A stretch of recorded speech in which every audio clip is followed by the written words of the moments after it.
Before we get back to our national discussion, I do want to take a moment and share with our Chicago audience and also our national audience, because again, there was some notoriety to the passing this week of Chicago's first female mayor, Jane Byrne. Jane Byrne beat the machine back in 1979 in the city of Chicago.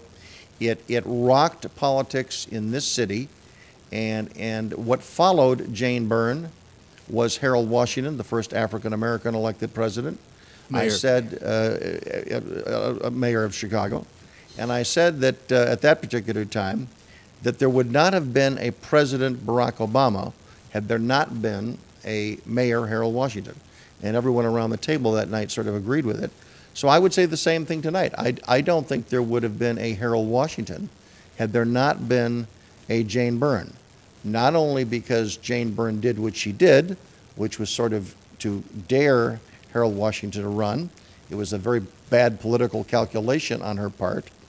But again, she did prove to people living in Chicago that a focused campaign, you could beat the machine. And she did it at a time when no one thought it was possible. Again, the first woman mayor of a major city,